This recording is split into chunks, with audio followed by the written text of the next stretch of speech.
Subscribe to our YouTube channel and press the bell icon to get the latest updates. Hello everybody, welcome to Daily News Simplified, an answer to what, why and how of newspaper reading. Today we shall be analyzing the Hindu newspaper dated 21st of September 2022 of the New Delhi edition. The topics to be discussed today have been presented on the screen. Timestamp for the same has been provided in the description box below. Hello students, there is an announcement for you regarding the optional classes which we at RAU'S IAS are starting at Bangalore and New Delhi Center. The optional paper of Public Administration will be taken up by Anubhav Sharma sir at the Bangalore campus on 26 September from 3:30 pm. For the history optional subject, orientation class at the Bangalore campus will be taken up by Parampreet Singh sir on 27th of September from 3:30 pm. And the orientation for geography as an optional subject will be taken up by Indrajit Bariyar sir on 27 September from 6 pm. So these three subjects will be taken up at Bangalore Center. Shobik Sen sir will take up the optional classes for psychology optional at New Delhi on 28th of September from 3:30 pm. And this will be followed up by the orientation class of sociology by Dr. Surendra Singh sir on 28th of September from 6 pm onwards.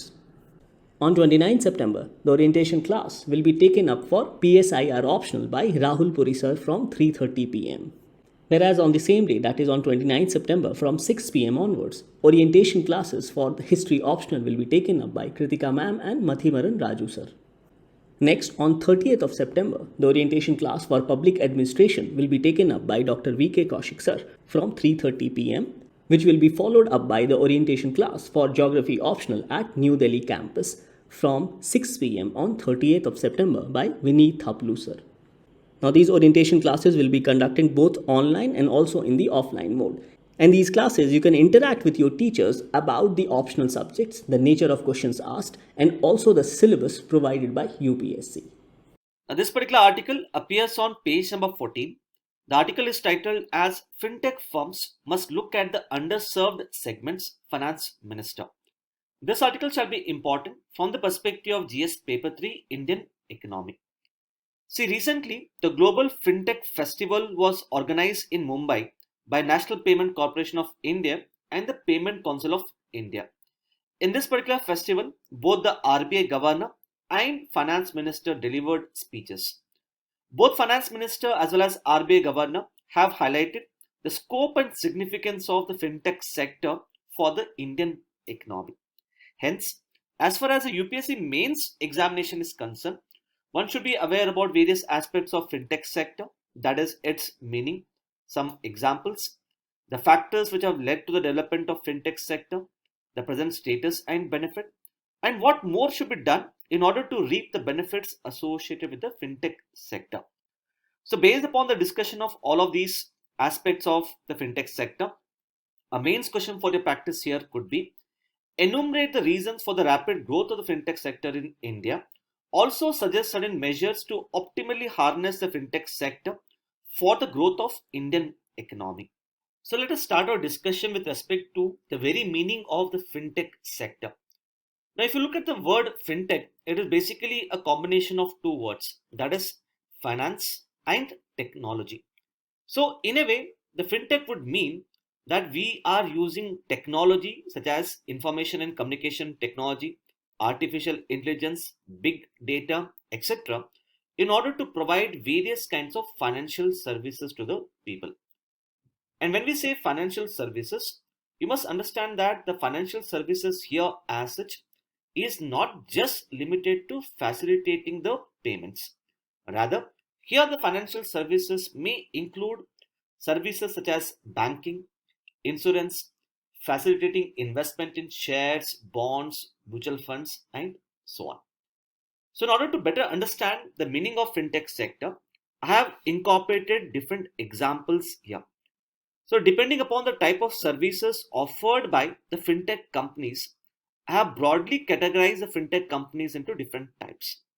For example, you have certain fintech companies such as PhonePe, GPay, Paytm, etc. which enable you to transfer money from one bank account to another, or it enables you to make payments to the merchants. Similarly, You have certain fintech companies or apps such as Zerodha, Grow app, etc., which enables you to make investment in shares, bonds, mutual funds, and so on. And then you have certain fintech companies which provide you with advisory services, which include Policy Bazaar, Acco General Insurance, and so on. And then you have the P2P lending platforms. The P2P here stands for peer-to-peer lending platforms. So what these platforms basically do here is they bring together the potential borrower and the potential lender on a single platform. So by bringing together the potential borrower and lender on a single platform, they enable these lenders to lend their money to the borrowers. So you must understand here that these lending platforms, they are not allowed to give out loans on their own. Rather, what they normally do is they bring together potential borrowers and the potential lenders, and they enable the potential lenders to lend money to the potential borrowers. So we have certain P2P lending platforms such as Lendian Club, FadeSend, and so on. So these P2P lending platforms right now, they are categorized as NBFCs, that is non-banking financial companies, and they are regulated by the Reserve Bank of India. Next category, we have the account aggregators. So what exactly are the account aggregators? Now let's say you would want to take loan from a particular bank, let's say from ICICI Bank. In order to take loans, you would have to prove to the bank that you are credit worthy. That means you have sufficient amount of money to repay the loans to the bank. So in order to prove that you are credit worthy, you'll be required to present your consolidated financial statement to the bank. So as part of such a consolidated financial statement, you may be required to submit your overall deposits which you have maintained across banks, that is both fixed deposits as well as saving deposits. You'll also have to furnish information related to your investment in shares, bonds, mutual funds. You may have to furnish information related to the tax which you have paid to the government, including the GST. So once you provide all of this information to the ICICI Bank in this particular case, the ICICI Bank will then gauge your overall credit worthiness. Based upon that, it may then take a decision to whether to give loans to you or not. Now the problem in this particular case is you would have to run from pillar to post to accumulate your data related to the deposits that you have kept across the banks, your investment in shares, bonds, debentures, the tax which are paid to the government, and so on. So first and foremost, it is going to be a big burden on you. Plus, it is also going to be a time consuming exercise. So in order to solve all of these problems, what we have is the account aggregators. So what actually happens in this particular case? Now let's say you apply for a loan from a particular bank in this particular case. Simultaneously, what you would also do here is you will give your consent to share information to the account aggregators. So now the banks will then request information from the account aggregator. So this account aggregator will then request information related to your financial accounts from different entities.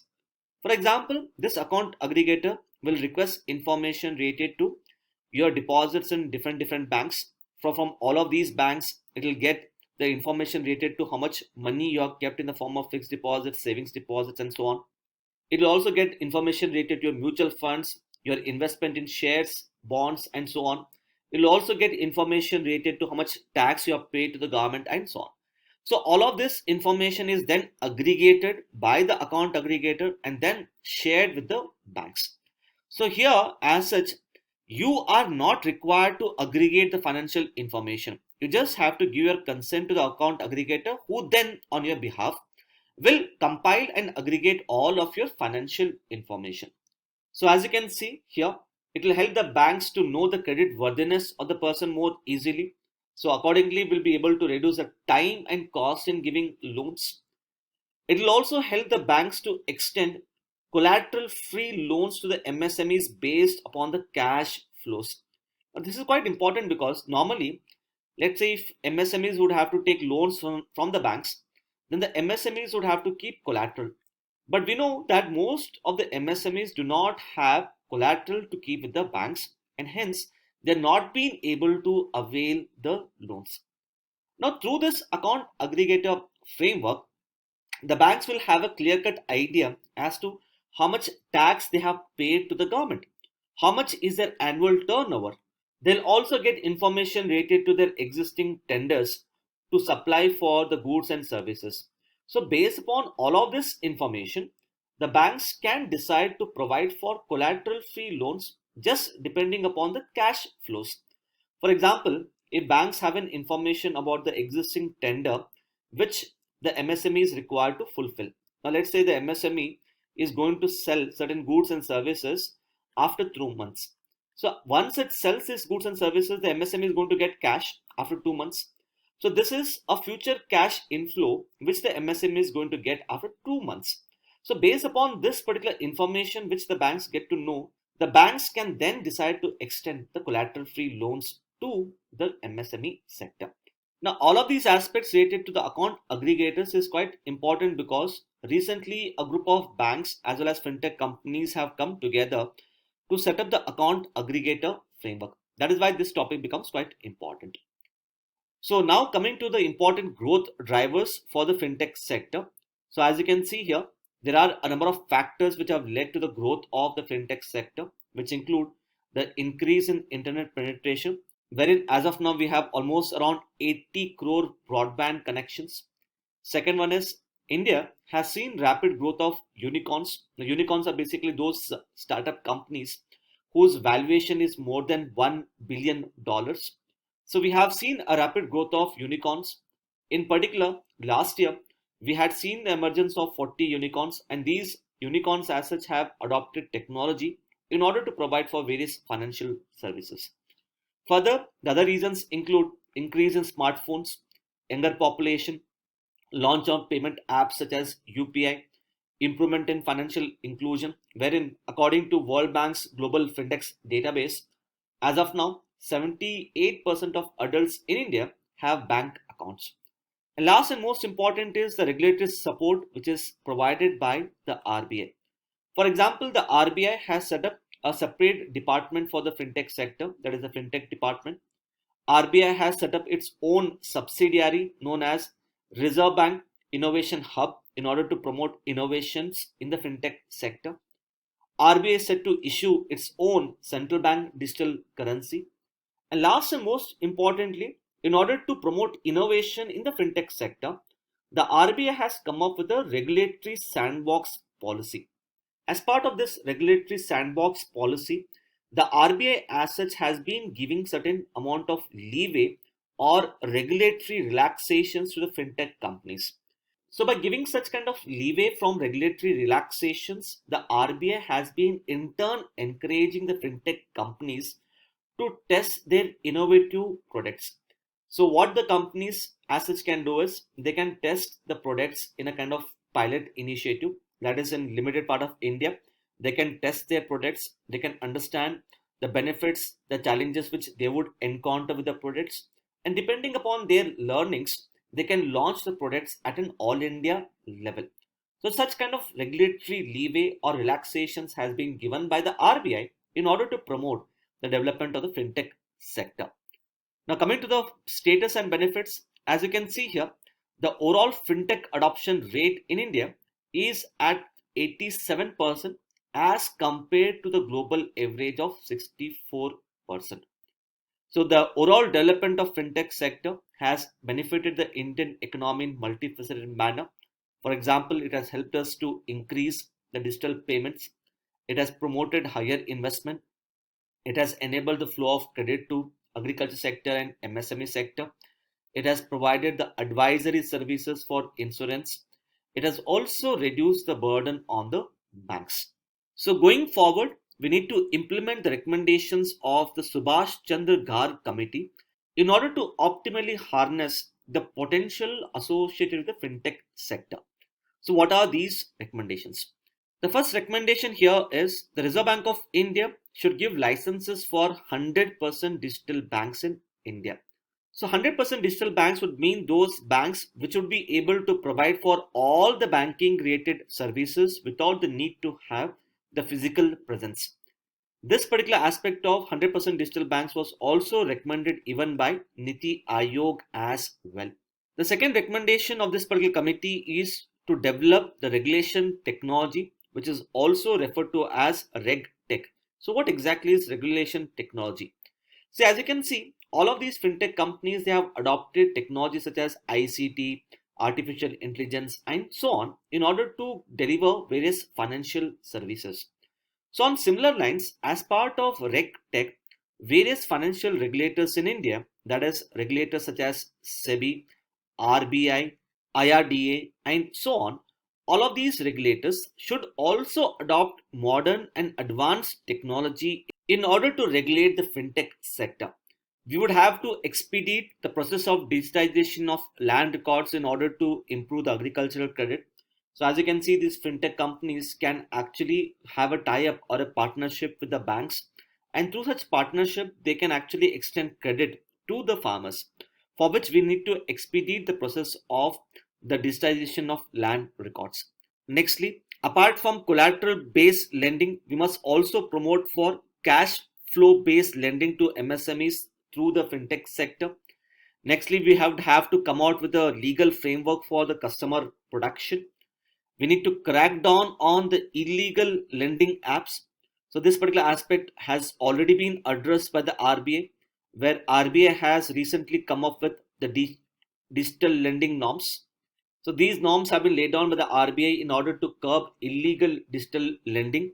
And last and foremost is we would have to ensure that all the fintech companies have adopted the cyber security measures in order to ensure the data privacy of the individuals and make our system more resilient to any kind of cyber attacks.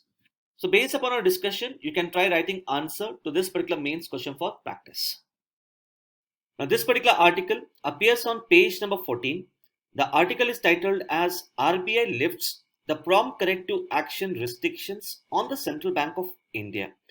This article shall be important from the perspective of prelims under the subsection of Indian economy.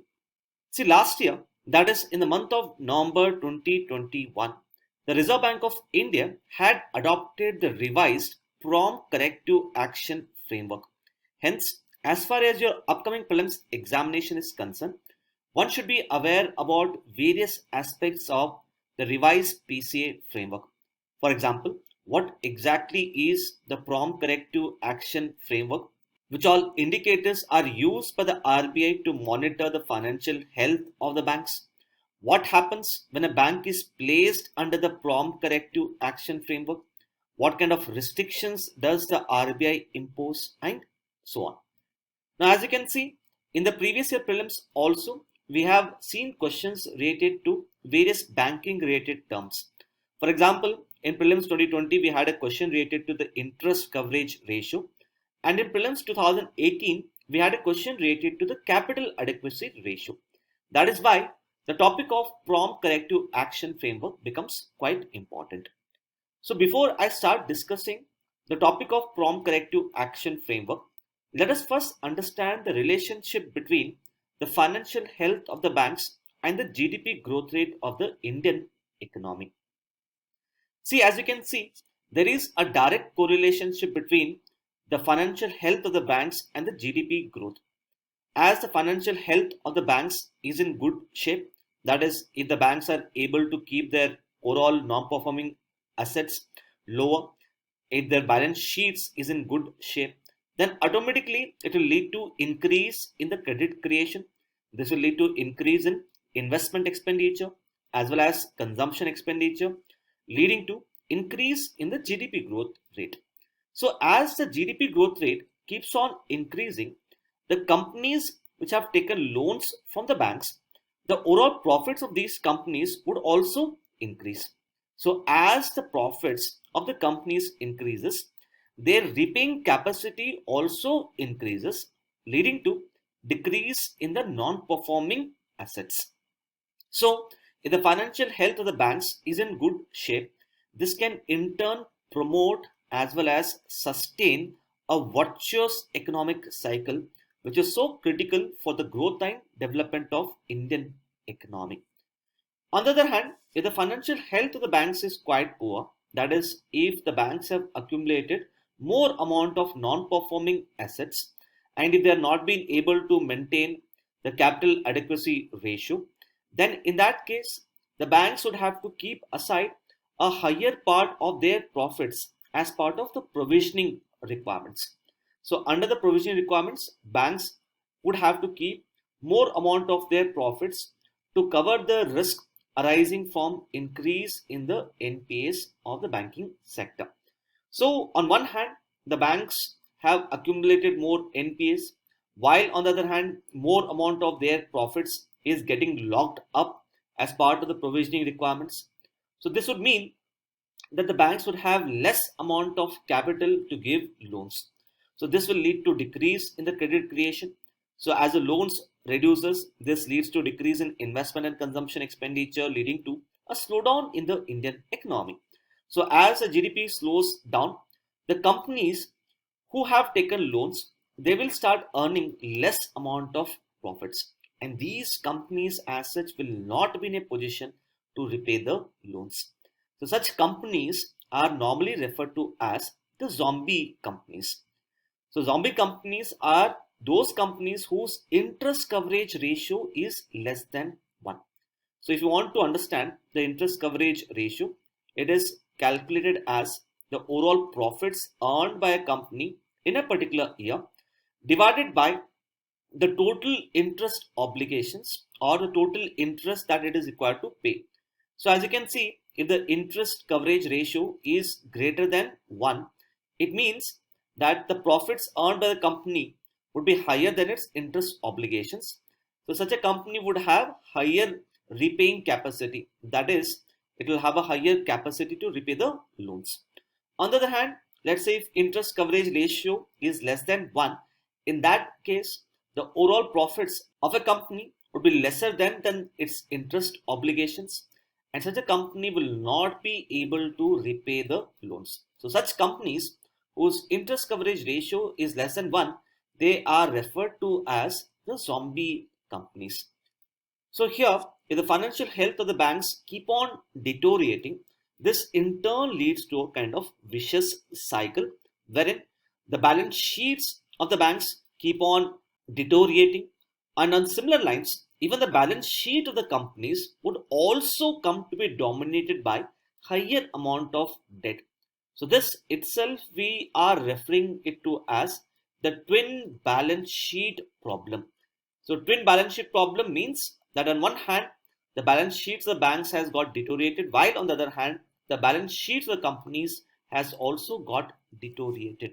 So in order to promote and sustain this virtuous economic cycle and to ensure that an economy does not fall into this vicious economic cycle, the Reserve Bank of India has adopted the Prompt Corrective Action Framework. So as part of this particular framework, the RBI keeps on monitoring the financial health of the banks by using certain indicators which include, say, capital adequacy ratio, non-performing assets, and so on. So for each of these indicators, certain target is fixed. And if this particular target gets breached, then one can actually come to a conclusion that the financial position of the banks has deteriorated. For example, let's say with respect to capital adequacy ratio, the RBI fixes certain target that if the capital adequacy ratio falls to a below certain threshold level, then automatically the financial health of the banks would have got deteriorated. Similarly, with respect to non-performing assets, let's say if the RBI fixes a target that 6% should be the overall NPS, and if the NPS increases to more than 6%, then it would mean that the financial health of the banks has got deteriorated. So what RBI basically does is, it has chosen certain indicators, certain parameters, and the financial health of the banks is monitored by using these parameters and indicators. And as soon as the target which is set for these indicators is breached, the RBI then places such banks under the Prompt Corrective Action Framework. Now, as far as what is the target fixed for each of these indicators, that is not really important as far as the prelims examination is concerned. What is important from the perspective of prelims is what are the indicators what are the parameters used to monitor the financial health of the banks. These things we'll discuss in the next slide. So what happens here is, once a particular bank is placed under the PCA framework, immediately the RBI then imposes a host of restrictions on such banks. So here the restrictions could be respect to stopping the dividend payment to the shareholders. So whatever profits the bank earns, the bank will be asked not to distribute these profits among the shareholders. Rather, these profits or dividends should be used in order to strengthen the financial position of the banks. Similarly, the RBI can also impose restrictions with respect to opening of new branches. Restrictions may be imposed with respect to giving loans to a particular sector in the economy.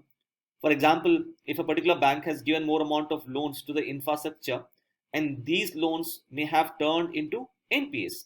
So in such case, the RBI will ask such a bank not to give any more loans to the infrastructure sector. Apart from that, the Reserve Bank of India can also supersede the board of directors of the banks which have been placed under the PCA framework. So here the idea is, if the RBI imposes certain restrictions on the banks, then automatically the financial position of the banks improves, and then the bank can be taken out of the PCA framework. So having understood the basic philosophy behind the prompt corrective action framework, let us look at the modified PCA framework adopted by the RBI last year. So as you can see, with respect to the earlier PCA framework, the earlier PCA framework was applicable to all the scheduled commercial banks, including the small finance banks as well as payment banks. But as far as the revised PCA framework is concerned, the revised PCA framework includes only the scheduled commercial banks, and it has not been extended to the small finance banks and the payment banks. So this is the most important change as far as the scope and applicability of the modified PCA framework is concerned. Secondly, as far as the urban cooperative banks are concerned, earlier also they were not covered under the PCA framework. Now also they are not covered under the PCA framework. The urban cooperative banks are covered under the RBI's supervisory action framework. So here, just like how we have the PCA framework for the scheduled commercial banks, for the urban cooperative banks we have the supervisory action framework. So the difference is only in terms of nomenclature, but overall philosophy is the same. That is, as part of the supervisory action framework, the RBI keeps on monitoring the financial position of the urban cooperative banks, and the financial position deteriorate, then such urban cooperative banks can be placed under the supervisory action framework. Similarly, if you look at the regional rural banks, earlier also they were not covered under the PCA framework, and now also they are not covered under the PCA framework. So the RRBs are covered under NABARD's supervisory action framework. So please look at the difference here. While the urban cooperative banks, they are covered under the RBI's supervisory action framework, while the regional rural banks are covered under the NABARD's supervisory action framework. Now, as far as the parameters used under the prompt corrective action framework is concerned, earlier the RBI had taken into account parameters which include the capital adequacy ratio, the tier 1 equity ratio, the net non-performing assets. So the net non-performing assets here is calculated as the total gross NPA minus the provisioning requirements. And then we have the leverage ratio and the return on assets. So return on assets here basically refers to the overall profits. And when you look at the leverage ratio is calculated as the tier 1 capital divided by the total risk-weighted assets of the banking sector. So for each of these parameters, RBI had fixed certain threshold or the target. For example, with respect to net non-performing asset, the target is that the net NPAs should not cross more than 6%. Similarly, with respect to return on assets, the RBI had fixed that the overall profits of the company should not be negative for continuously 2 years. Now, as far as the revised PCA framework is concerned, as you can see here, we have included almost all the parameters which were included under the earlier regime. But one parameter which misses out here in the revised framework is the return on assets or the overall profits of the banks. So return on assets were included in the earlier PCA framework and now they are not being included. Next part is with respect to higher provisioning requirements. Now this was a mandatory provision under the earlier PCA framework, which means that if a bank is placed under the PCA framework, then it was mandatory or compulsory for the RBI to impose higher provisioning requirements on such banks. But as far as the revised PCA framework is concerned, now RBI has been given that kind of discretion or flexibility with respect to whether or not to impose higher provisioning requirements. So now RBI on a case-to-case basis can decide as to whether to impose higher provisioning requirements or not. And lastly, with respect to removal of bank from the PCA framework, so earlier RBI had a discretion as to when should a particular bank be removed from the PCA framework. But now under the revised regime, that flexibility has been taken away from the RBI. So now RBI has to ensure that with respect to the indicators chosen under the revised PCA framework, there should be no breaches in these indicators for 4 continuous quarters. That is, for 1 year continuously, these indicators should be above the threshold fixed by the RBI, and only then the RBI can take out a bank from the PCA framework. So these are some of the important things which one must understand as far as the modified PCA framework is concerned. The next article appears on page number 6. The article is titled as Talking Governor. Now this particular article discusses about the recent tussle between the Kerala governor and the Kerala government.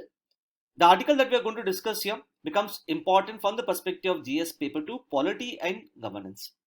Now before discussing this particular article in much greater detail, let us first look into the background. See, we all know that Article 155 of the Indian Constitution provides for the office of governor. The governor represents the center at the states and he represents the states at the central level. That is why the governor acts like a vital link between the central government and the state government and helps us promote the spirit of cooperative federalism. So because of the overall importance of his constitutional role, the governor is required to act in an impartial, neutral and unbiased manner. So if you look at the overall evolution of governor, between 1947 to 1967, we had the Congress party in rule both at the center as well as states. Because of the same party rule at the center as well as states, there was not much role of the governor. So even though governor had to fulfill a lot of roles and responsibilities, the fulfillment of such roles and responsibilities did not lead to controversies. The reason being we had a same party both at the center as well as states. But this situation started changing from the year 1967, wherein at the state government we had different parties than the party at the central government. So at the center, from 1967 onwards, we used to have Congress, and then in some of the states, we had a party which was different from the Congress party. So since then, the overall constitutional position of the governor has become highly controversial.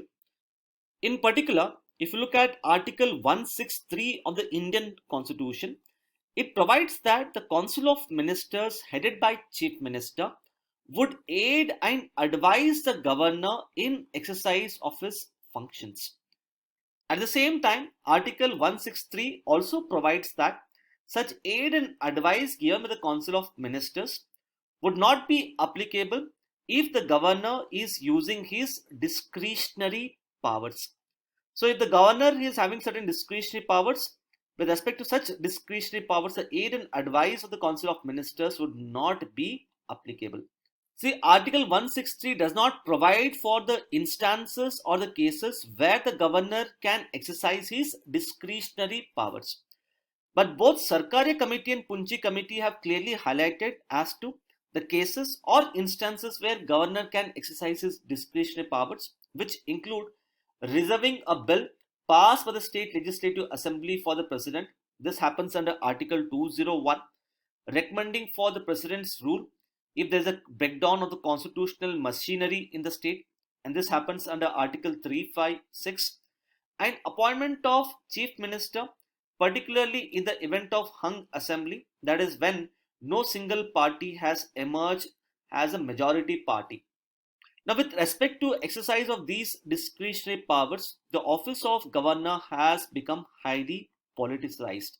The same has been highlighted by Sarkaria Committee as well as Punchi Committee.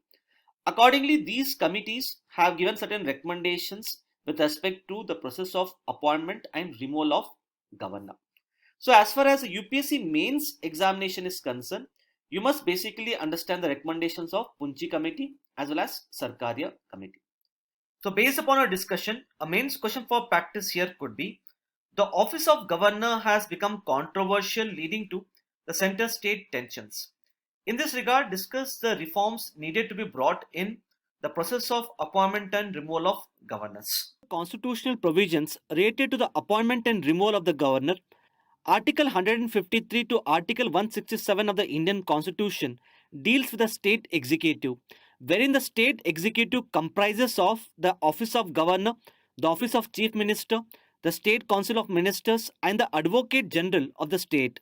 The Article 153 of the Indian Constitution provides for the office of governor, where the governor is required to act as the constitutional head of the state.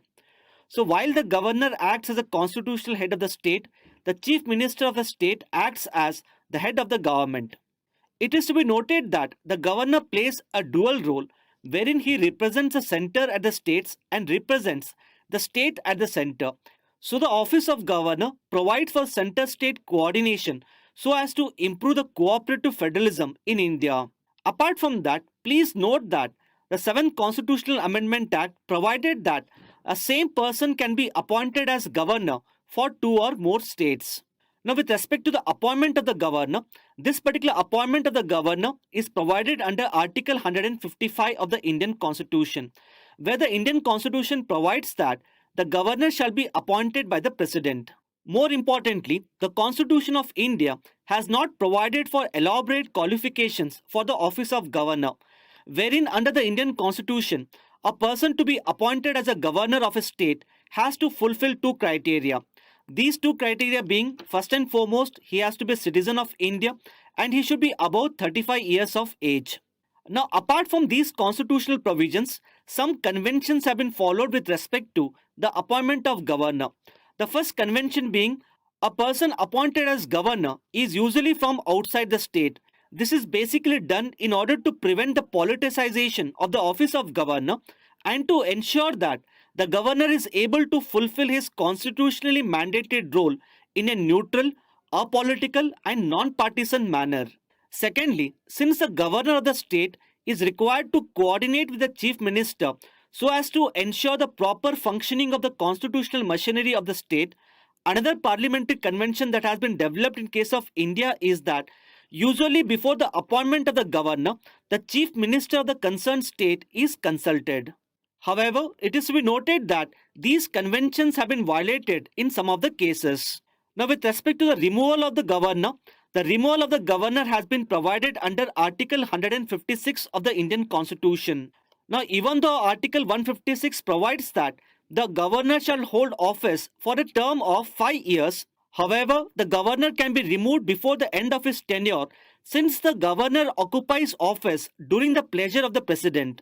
So since the governor occupies office during the pleasure of the president, it is being said that the governor of a state does not enjoy the security of tenure in India. Apart from that, during his tenure of 5 years, the governor can even tender his resignation to the President of India. Now, the office of governor plays a very important role in India's federalism, since the governor is required to facilitate coordination between the center and the states. However, it has been observed that in recent times, there has been growing politicization in the office of governor. This is because in some of the cases, the central government has used the office of governor in order to meet its political ends. So since the governor performs a very important constitutional role in India, there are certain reforms that are needed with respect to appointment as well as the removal of the governor. Now, by carrying out these reforms, we would be able to prevent the undue politicization of the office of governor and ensure that the governor is able to function in a non-partisan and unbiased manner. So with respect to appointment and removal of the governor, some of the committees which have given its recommendations include Sarkaria Committee, Punchi Committee, as well as the National Commission to review the working of Indian Constitution. Hence, as part of this video analysis, let us understand the recommendations given by these committees with respect to the appointment and removal of the governor. The Sarkaria Committee on Center-State Relations has recommended that a person appointed as a governor should be an eminent person in some walk of life, and only those persons who are outside the state should be appointed as the governor. Secondly, the Sarkaria Committee has also recommended that a person appointed as a governor should be a detached figure and he should not be intimately connected with the local politics. Such a recommendation has been given by the Sarkaria Committee in order to ensure that the governor should not interfere in the local politics, and the role of governor as such should be confined only to his constitutionally mandated roles and responsibilities. Thirdly, the Sarkaria Committee has also recommended that a person to be appointed as a governor should not have taken too great a part in the politics in general and particularly in the recent past. On similar lines, the Punchi Committee on the Center-State Relations has also given some of its recommendations with respect to appointment of the office of governor, wherein Punchi Committee has highlighted that the phrases such as eminent, detached figure, as highlighted by Sarkaria Committee, they are susceptible to multiple interpretations, wherein there is a greater scope for the central government to overlook these factors as such. And hence, accordingly, the Punchi Committee has highlighted that there is a need to adopt strict guidelines for the appointment of the governors. So what the Punchi Committee has suggested is that we must continue to appoint people who are eminent in some walk of life and also detached from the local politics. However, in order to appoint such people, the central government has to adopt the strict guidelines. On similar lines, the National Commission to review the working of Indian Constitution has highlighted that the governor of the state should be appointed by a multi-member committee headed by the Prime Minister, and such a committee should include the Union Home Minister, the Speaker of Lok Sabha, and the Chief Minister of the concerned state. So the idea of having a multi-member committee is to ensure consensus with respect to the appointment of the governors. With respect to the removal of the governor, the Sarkaria Committee has recommended that we need to ensure that the governor is able to complete his full tenure of 5 years, and under normal circumstances, we should not remove the governor before the completion of his tenure. In other words, the Sarkaria Committee has recommended that the governor may be removed from his office only under exceptional circumstances. However, the Punchi Committee has gone beyond the recommendations of the Sarkaria Committee, wherein the Punchi Committee has highlighted that Article 156 of the Indian Constitution, which deals with the removal of the governor, has to be amended, wherein the phrase during the pleasure of the president has to be deleted from Article 156. Further, if one looks at Article 61 of the Indian Constitution, this particular article provides for the impeachment of the president by the Indian Parliament for the violation of Indian Constitution. In this regard, the Punchi Committee has highlighted that Article 156 of the Indian Constitution has to be amended in order to provide for the impeachment of the governor by the concerned state legislature. So the Punchi Committee believes that if we provide for the process of impeachment of the governor by the concerned state legislature, we would be able to ensure the independence and autonomy of the office of governor. So these are some of the important aspects which one should know with respect to appointment and removal of the governor. The next article appears on page number 2. This particular article highlights that Delhi government is set to spray the Pusa Decomposer solution in order to curb stubble burning and air pollution. So the article that we are going to discuss here becomes important from the perspective of prelims under the subsection of environment and biodiversity. See, we all know that in the northern part of India, once the paddy or the rice is harvested, immediately wheat is sown. Now, because of the less time gap between the harvesting of paddy and sowing of wheat, most of the farmers go for stubble burning. So they burn the paddy straw, and once the field is cleared, they go for sowing of wheat. So this stubble burning incident has led to increase in the air pollution. Hence, in order to curb the stubble burning, the Indian Council of Agriculture Research has developed what is referred to as the Pusa decomposer capsules. These capsules as such were initially developed in the year 2020, and the Delhi government had used these two capsules in the last 2 years in order to curb the stubble burning. So once again, in this particular year, Delhi government is set to use these Bio-Decomposer capsules. So let us understand as to how do these capsules work. So these Bio-Decomposer capsules, they can be considered to be more environment friendly and environmentally sustainable technique in order to curb the stubble burning incidents. So these Bio-Decomposer capsules, as the name suggests, they degrade the paddy straw right in the field and convert the paddy straw into compost or manure in a rapid manner. So these decomposer capsules as such contain 7 different strains of fungi, and these fungi produces essential enzymes which then degrade the paddy straw. So these capsules need to be mixed with water, jaggery as well as basin. So approximately for 1 hectare of agriculture land, that is to degrade the paddy straw on 1 hectare of agriculture land, we would need approximately around 25 liters of this mixture. So this particular mixture is then allowed to ferment, and once it gets fermented, it is sprayed on the paddy straws. So the paddy straw then gets converted into the organic manure. With respect to its benefits, first and foremost, it will help us reduce the air pollution which normally arises during the winter season due to stubble burning. It is considered to be much cheaper alternative to all other methods. For example, one capsule costs us rupees 5. So to degrade paddy straw in 1 hectare of agriculture land, we would need around 4 capsules.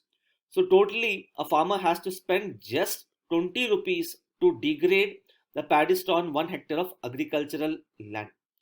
Like I said, this particular method is considered to be eco-friendly and environmentally sustainable technique. And lastly, since the paddy straw gets rapidly converted into compost, this particular capsule also enhances the overall fertility as well as productivity of the soil. The next article appears on page number 9.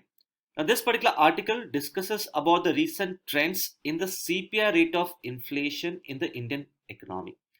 This article highlights that the consumer price index rate of inflation has increased to 7% in the month of August 2022. So the CPI rate of inflation is higher than 6% rate of inflation as targeted by RBI. One of the basic reasons as to why the CPI rate of inflation is higher, this is on account of higher food inflation, which stood at 7.5% in August 2022. So if you look at the component of food and beverages, it has been given a weightage of almost around 46% in the consumer price index. So obviously increase in food inflation would lead to increase in the consumer price index. Apart from that, the article also highlights that the basic reason as to why the food inflation is higher, this is on account of increase in the cereal prices such as rice and wheat. Inflation in cereal prices has increased to 9.5%, and it has been at the highest level since the year 2014. So as far as your prelims examination is concerned, one should be aware about various aspects of inflation. That is, how is WPI and CPI measured? Then you need to have an understanding about the meaning of headline inflation, core inflation, refined core inflation, then factors that can contribute to the greater divergences between wholesale price index, consumer price index, and so on. So as far as these aspects is concerned, all of these aspects I have discussed in much greater detail in the economic survey part 2 discussion. So this particular video has been uploaded on the YouTube, and in this particular video I have discussed all the aspects related to the inflation in India. So those of you who have not seen this particular video, I have provided you the link in the description box below. So you can click on the link and go through this particular video to understand all the aspects related to the inflation in India. So now let us take up certain practice questions related to inflation. The first practice question here is, with reference to the consumer price index and consumer food price index, consider the following statements. So you must understand that consumer price index and consumer food price index, both these two indices are published by the National Statistical Office by using the base year of 2012. So the first statement here is correct. Secondly, see, whenever we measure the consumer price index, we take into account 6 different categories which include the food and beverages category, pan, tobacco and intoxicants, clothing and footwear, housing, fuel and light, and miscellaneous category, which includes services such as education, healthcare, transportation, and it also includes even petrol as well as diesel. See, when we measure the consumer price index, we measure inflation in 299 commodities, and these commodities as such are placed in different categories, including the category of food and beverages. And in this particular category, we have around 12 commodities. So when we want to measure the consumer food price index, we take into account 10 commodities from this food and beverages category. So two commodities as such are excluded for the calculation of consumer food price index. These two commodities include the non-alcoholic beverages, which includes tea and coffee, as well as prepared meals and snacks. So when we measure consumer food price index, we cover 10 commodities which are placed under the food and beverages category. So if you look at the second statement, it says, while CPI takes into account 6 different categories, the consumer food price index takes into account only the category of food and beverages. So even the second statement which is given here is right. So the right answer would be both 1 and 2. Now coming to second practice question, which among the following commodities are taken into consideration for the calculation of consumer food price index? So like I said, when we are measuring consumer food price index, we exclude the beverages such as tea and coffee as well as prepared meals and snacks. We normally take into account other agricultural commodities such as rice and wheat. But the first statement which is given here says rice and wheat sold through the public distribution system. So you must understand that when we measure the consumer price index, we even take into account the food commodities which are sold through the PDS. So we include rice, wheat, sugar which are sold through PDS also into consideration for the calculation of consumer price index. So the right answer here would be 1 only. Now coming to third practice question, which among the following reasons could lead to differences between the rate of inflation in CPI rural and CPI urban? When we measure the inflation, that is CPI urban, we take into account all of these 6 categories. But when we measure CPI rural, we do not take into account the category of housing. So in a way, the CPI rural will cover only the 5 categories, which includes food and beverages, pan, tobacco, clothing and footwear, fuel and light, and the miscellaneous category. So the first statement says difference in the prices between rural and urban areas. So obviously, if there are differences in the prices between rural and urban India, there would be divergences between CPI rural and CPI urban. So the first statement here is correct. The second one says difference in the basket of commodities covered under CPI rural and CPI urban. Like I said, the CPI urban includes housing, whereas CPI rural does not include housing. So there is a difference in the basket of commodities. Third one is difference in the weightage assigned to commodities. See, when we are measuring CPI urban, like I said, we take into account the inflation in housing, and this has been given the weightage of 10%. But when we are measuring the CPI rural inflation, we don't take into account the housing. So since we don't take into account the category of housing, the other categories as such weights change. For example, if you look at the weightage in the CPI rural for food and beverages category, it is much higher than 50%. So in CPI urban, the weightage of food and beverages category is around 46, but in case of CPI rural, its weightage is more than 50%. So obviously, because of the difference in the basket of commodities as well as difference in the weightage assigned to different commodities, there would be divergence between CPI rural and CPI urban. So right answer in this particular case would be 1, 2 and 3 only. The next article appears on page number 6. The article is titled as Positioning India in a Chaotic World. This article shall be important from the perspective of GS Paper 2 International Relations. Now, this particular article has been written in the backdrop of the recent Shanghai Cooperation Organization meeting, which was attended by Prime Minister Modi. So accordingly, this particular article highlights as to what challenges India would face as it transitions from the policy of non-alignment to that of the policy of multi-alignment. So as far as the UPSC mains examination is concerned, one should be aware about various aspects of the multi-alignment foreign policy, which according to some foreign policy experts, India has been. So if you go back to year 1947, that is when India gained independence. This was the time when the entire world as such was divided into two blocks, that is the Western bloc led by USA and the other bloc which was led by USSR. So most of the countries either joined USA or USSR. See, as far as India is concerned, India was already ruled by British for more than 200 years. So when it became independent, India wanted to ensure autonomy when it comes to its economic policy or for that matter the foreign policy.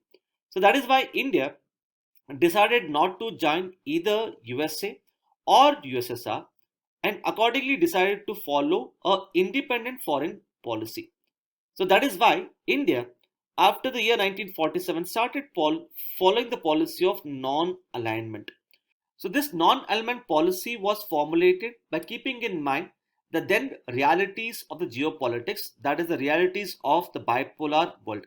So as part of the non-alignment policy, India decided to maintain equidistance from both the superpowers, and it also decided not to join any regional blocs which would dilute its independence and autonomy with respect to formulation of the foreign policy.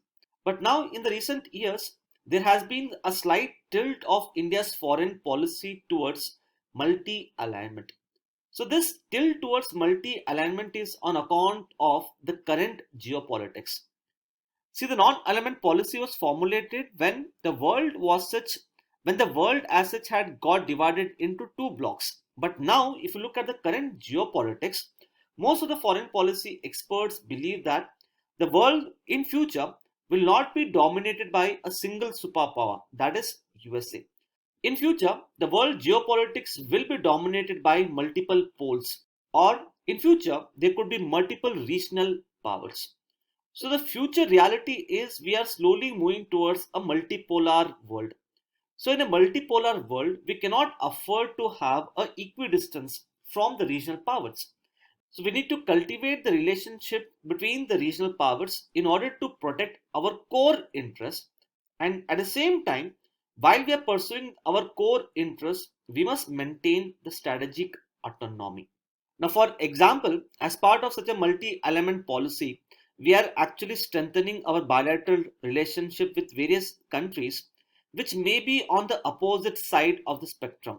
For example, if you say US and Russia, even though both of these countries are on the opposite sides of the spectrum and they have a number of issues among themselves, but India as such has cultivated relationship between both USA as well as Russia. For example, with USA, we have signed a large number of defense agreements. Now, just because we have signed these defense agreements with USA does not mean that our relationship with Russia has deteriorated.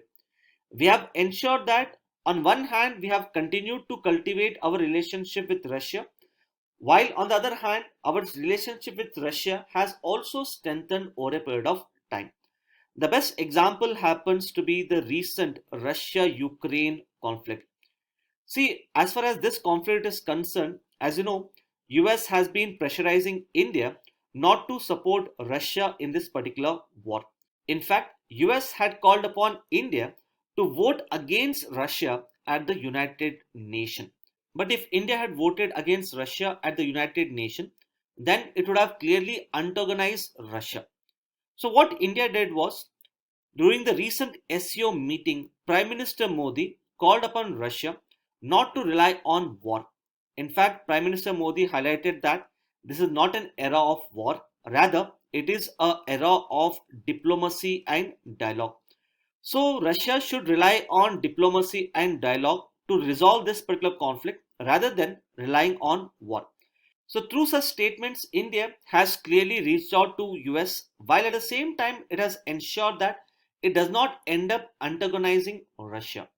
So in a way, India is trying to balance its relationship between both US as well as Russia. Similarly, if you look at, India has also been trying to strengthen its bilateral relationship between Iran as well as Western Bloc.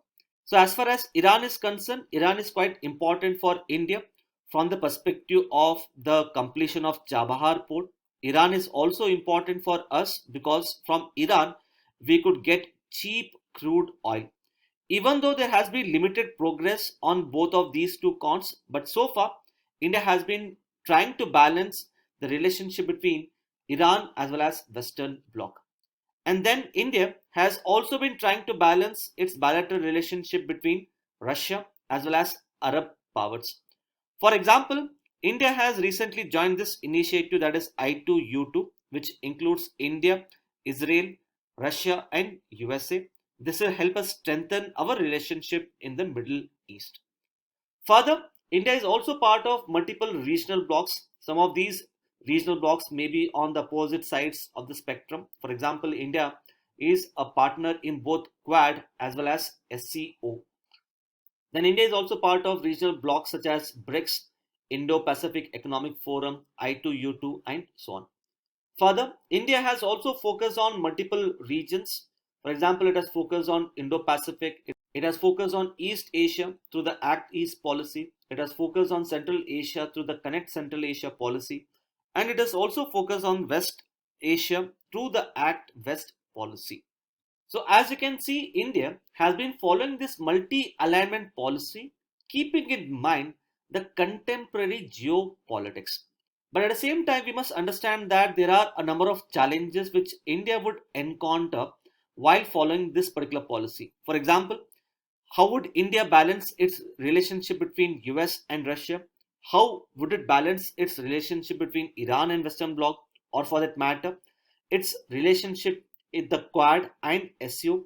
All of these things are going to be very difficult in future. Next, on page number 7, you have two important articles. One article is related to the recent floods in the city of Bangalore, and the second article is related to the conversion therapy. Now, both these articles have been covered by me in the DNS dated 6th of September 2022. So, those of you who have not gone through this particular article, you can click on the link which has been provided in the description box below and go through these two articles.